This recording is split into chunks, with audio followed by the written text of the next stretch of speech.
Red Bull reveals Sergio's future after Lawson's amazing debut. Mercedes reveals issues with its new upgrades. And Ferrari says McLaren won races with an illegal car. Do consider subscribing to the channel. Let's get into the latest F1 news. The inconsistent performance of the Mercedes W15 at the United States Grand Prix was likely caused by the team flirting a bit too closely with the ground. That is the theory of Mercedes technical director James Allison, who believes the team pushed it too far at the Circuit of the Americas as both George Russell and Lewis Hamilton made sizable mistakes. Mercedes appeared to be contenders in Austin, Texas, after Russell fell just 0.012 seconds short of setting pole position for the sprint race.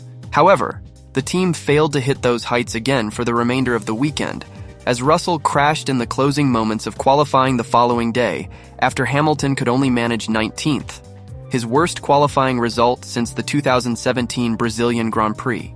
Hamilton spun into retirement at the same corner Russell went off on the second lap of the race, though Russell showed strong pace by recovering from a pit lane start to finish 6th.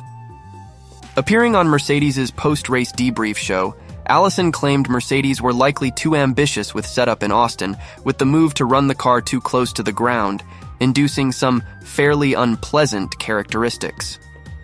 Asked why Mercedes were unable to sustain their strong sprint qualifying pace over the rest of the weekend, he said, "That is the million-dollar question. Not only did George nearly secure the pole in that session, Lewis nearly smashed it utterly out the park. He was way ahead of any of the times until he got a bit tangled up with Franco Colapinto. In terms of why that did not materialize in the rest of the weekend, that is the key question for us. My guess is that we were flirting a bit too closely with the ground. These cars like running low, and you generally pick up lap time as you're able to get the car nearer to the ground, but push it too far, and the car starts behaving in a fairly unpleasant fashion. If you just hit a bump wrong, it'll unseat the car, make the rear end come out on you, and just deliver a level of performance that when it's good, it's great. But if you just hit a bump at the wrong moment, a crosswind at the wrong time, then you get punished for it. And my guess is that we were just pushing our luck a little bit too much in terms of how near to the ground we got, how stiff we ran it." Speaking to media, including PlanetF1.com following his retirement in Texas, Hamilton claimed the car started bouncing just before he suffered his off at turn 19. He said, "I had a great start, was feeling good, and got up to 12th. I wasn't even pushing at that point. I was literally just trying to get going and bringing the tires up to temperature. The car started bouncing, the left front started bouncing, and the rear end just came around the same as George in qualifying." Toto Wolff, the Mercedes boss, absolved Hamilton of any blame in the incident after the race, telling Sky F1, 100% car. He was not even pushing at that stage. We saw it with George on Saturday. Perhaps that was maybe over-pushing it, but still abrupt losing it and putting it in the wall. Today there was wind and a bit of dirty air from the car in front. We definitely have an issue. I don't know if yesterday was the same. Lewis Hamilton doesn't lose the car on lap 2 like this. Martin Brundle says there's no smoking gun to Red Bull's bib trick. That's part of F1 innovation. It's if they maybe used it in park firm conditions, that's the only issue, but there is no proof of that. Red Bull's ride height trick made headlines at the United States Grand Prix, with rivals up in arms after suggestions it could be used between qualifying and the Grand Prix. The RB20 features a system that allows Red Bull to change the height of the bib, or T-tray, which affects the airflow underneath the car. This, if done under park firm conditions, would be a breach of the sport's regulations. There is, however, no evidence that Red Bull broke the rules. Confirming to PlanetF1.com that the system did exist, a senior team representative explained that it is inaccessible once the car is fully assembled and ready to run. Red Bull's rivals, led by Zach Brown, weren't sold on the explanation as he questioned the wording of that. "Look at the wording of their denial about the device being inaccessible when the car is prepared to go racing," he said. Well, the car isn't fully prepared to go racing in park firm. Many things can be changed. You can pull the seat out, you can adjust the pedals. But according to Red Bull team boss Christian Horner, it's more complicated than simply pulling a lever. You've got to have the pedals out, other panels and pipework out in order to get to it. Former F1 driver Brundle says, although changing the ride height would give a team a huge advantage, he does not believe this is a smoking gun, just innovation. There's no smoking gun on the fact that this device has been used, he told Sky F1. What's absolutely clear is it's there, and this adjustment is unusual in the Red Bull. Now in Formula One, the regulators, the FIA, make rules. They keep tightening up technically to stop the teams creating incredible machines, and it's the team's job to get around that. Famous examples of that would be the F-duct that was clever but legal. Double diffuser in 2009, clever but legal. And these sort of gray areas in the margin where they look for the advantages we love, that's innovation in Formula One. If you cross that line, if they are adjusting the ride height of the bib T-tray and park firm, that's illegal. You can't do that. So that's beyond the gray area of a little bit cheeky. Although Red Bull's bib trick first made headlines in the build-up to Austin, Horner says it's been around for a while and it has been in the public domain. It's on a list of the open-source components, so it's been publicly available for the last 3 years, explained the team boss. It begs the question, why is it only making headlines now? I think they've probably been looking at it a while, Brundle said. I think McLaren and other teams are suspicious of it. But that's the nature of our business. You've got two ways of winning. One is to go faster, and the other is to slow your rivals down. That's just normal business in this 400 meters of tarmac that we live in. So it's normal fare in Formula One to try to do that, but let's reiterate there is no proof that Red Bull have been using that to competitive advantage outside the regulation. There is no smoking gun, but this is a big deal on these ground effect cars that came in 2022. If you can run it a little bit lower all weekend, got a big advantage. So that's what we're looking at. Helmut Marko has confirmed that Red Bull will make a decision on Max Verstappen's F1 2025 teammate at the end of the season amid mounting rumors surrounding the future of Sergio Perez. And he has claimed that the 2-year contract Perez signed earlier this year will not stop Red Bull making a change for next season, stressing that F1 is a meritocracy. Perez has seen his Red Bull seat come under serious threat after a disastrous run of form, with the 34-year-old without a podium finish since the Chinese Grand Prix back in April. The Mexican driver appeared to have secured his future by penning a new 2-year contract in June, theoretically committing him to Red Bull until the end of the F1 2026 season. With his revised deal understood to contain stricter performance clauses, however, Perez found himself under mounting pressure ahead of F1's summer break. PlanetF1.com revealed in July that Perez came exceptionally close to losing his seat following the Belgian Grand Prix, with a performance clause giving Red Bull the freedom to drop him over the summer break, as he was in excess of 100 points adrift of Verstappen in the drivers' standings. It is understood that Red Bull's plans to replace Perez extended as far as Junior Team VCARB, arranging a so-called shootout test between Daniel Ricciardo and Liam Lawson at Imola, to help guide the decision on his replacement for the second half of the F1 2024 season, before the decision was made to retain Perez entering the final 10 races. It is uncertain whether a similar mechanism exists for Red Bull to discard Perez at the end of the season, with the veteran's deficit to Verstappen having since ballooned to 204 points. Perez laughed off rumors last month that he and Red Bull had established a plan to announce his retirement ahead of his home race in Mexico this weekend to allow him a dignified exit, insisting he will not walk away from the team. With Lawson impressing in his first F1 appearance in more than a year at last weekend's United States Grand Prix, having replaced Ricciardo for the final 6 races of F1 2024, it is believed that Perez is under mounting pressure to improve his performances to guarantee his place alongside Verstappen for next season.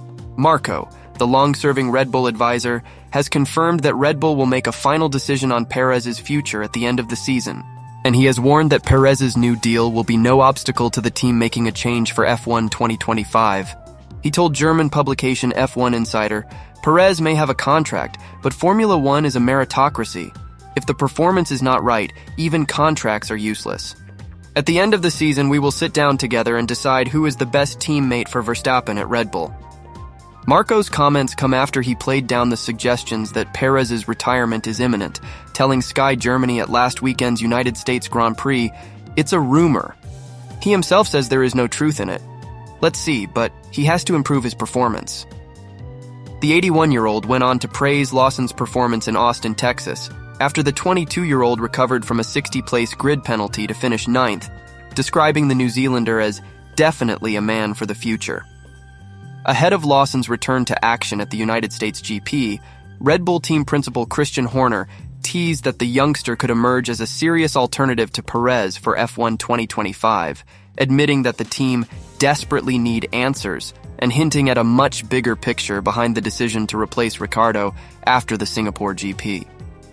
Perez's lack of contribution alongside Verstappen is likely to cost Red Bull the Constructors' Championship the team have held since 2022, with the Milton Keynes-based outfit trailing leaders McLaren 40 points with 5 races of the F1 2024 season remaining. Red Bull could drop down to third on the standings at this weekend's Mexican Grand Prix, with Ferrari just 8 points adrift after securing their second 1-2 finish of the season in the United States. Williams team principal James Vowles recently provided some insight into the factors that influenced the team's decision to replace Logan Sargent with Franco Colapinto for this season. He emphasized that the impact of various incidents on the team's development played a significant role in this choice. Logan Sargent was given another chance for a second season with the Williams team, which is based in Grove. During the initial part of the season, he did show some moments of impressive speed and potential. However, despite these flashes of talent, he was involved in several incidents that proved to be quite detrimental to his position.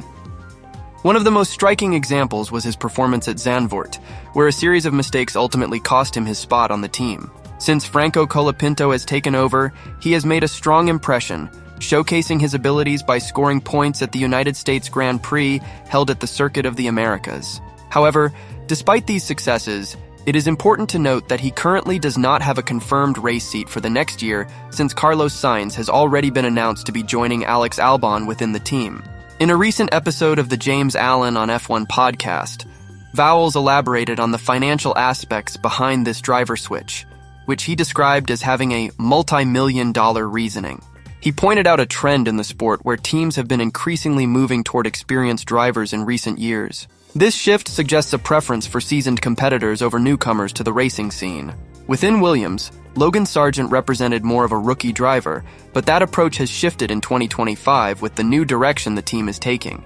Vowles explained that one driving force behind this change is the learning curve that drivers need to navigate to succeed in such a highly competitive environment filled with skilled peers. It is inevitable that mistakes will occur during this learning process, but the consequences of these errors can be significant.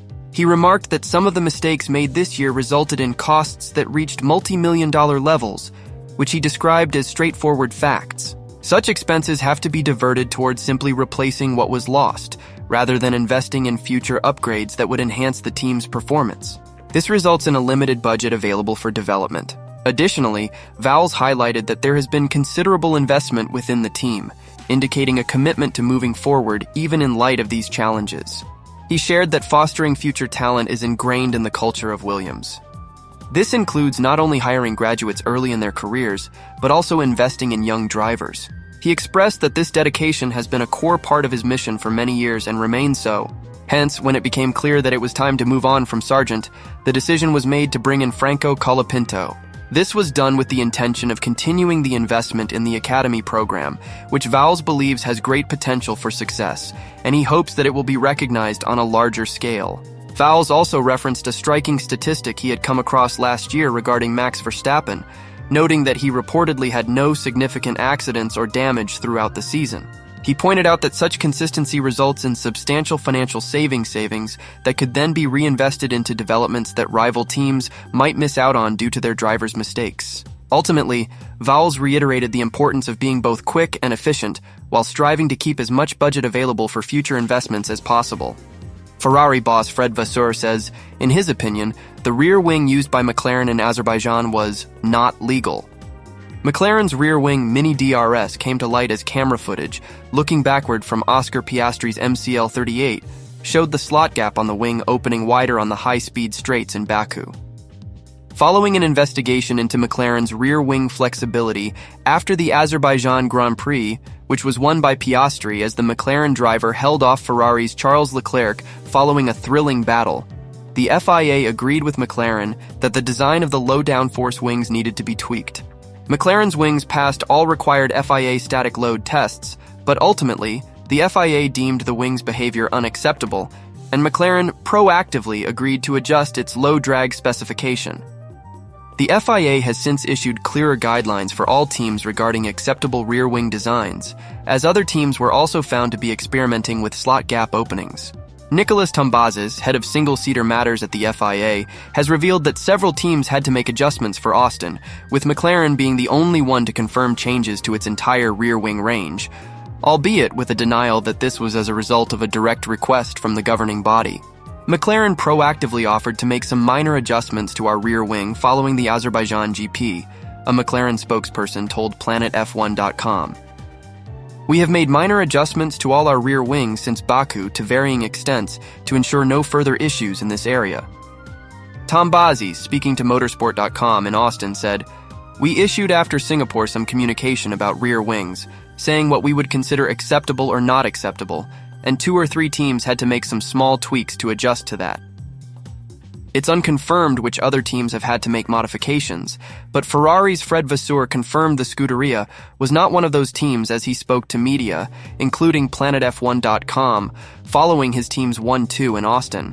We didn't make any change on the rear wing, he said, but I think it was speaking more about the low downforce configuration, that I'm not sure that someone didn't change on the rear wing between Singapore and Austin."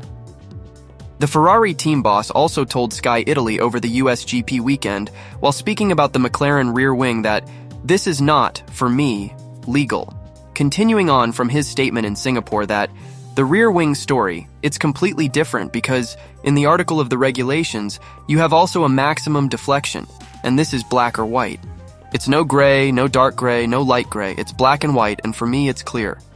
With Red Bull making headlines as details of its bib ride height adjustment device became public, triggering speculation of the theoretical possibility of it being used under Parc Fermé regulations, a clear breach of the regulations.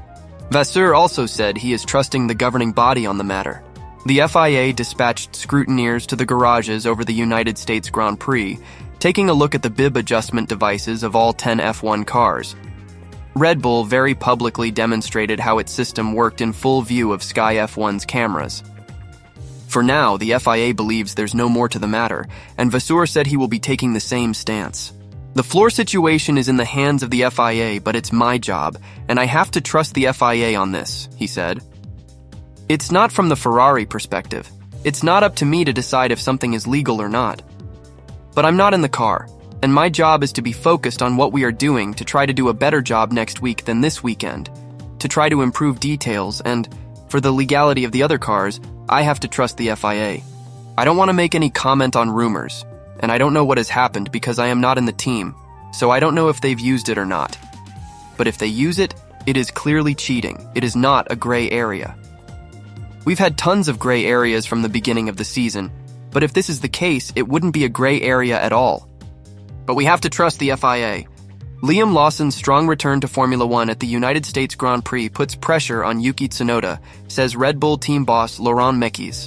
Lawson has been brought back for the last 6 races of the 2024 season, as Red Bull considers its options for 2025, alongside Max Verstappen. Sergio Perez's inconsistent performance has raised questions about his future, despite his 2-year deal. Daniel Ricciardo was considered as a replacement but didn't impress, leading to his exit after Austin. Lawson, who previously raced in 2023, made an immediate impact by qualifying 3rd, outpacing Tsunoda and moving from 19th to 9th during the race, scoring points for the team. Mekies praised Lawson's 12 months of preparation, noting he was fully ready to compete. Mekies also highlighted Lawson's smart racecraft, particularly his defensive driving against Fernando Alonso, which showed confidence and strategy. Tsunoda, frustrated by Lawson's successful reverse one-stop strategy, struggled despite being in points contention initially. Mekies acknowledged Tsunoda's frustration and noted the competitive dynamic between the 2 drivers as beneficial for the team. With both drivers pushing each other, Red Bull aims to outperform the improved Haas team, which leads the race for 6th place. Mekies expressed optimism about the new updates and the lessons learned since previous failures, hoping for better performance in the final 5 races. That's it for this video. Thanks for 2,000 subscribers, you guys are amazing.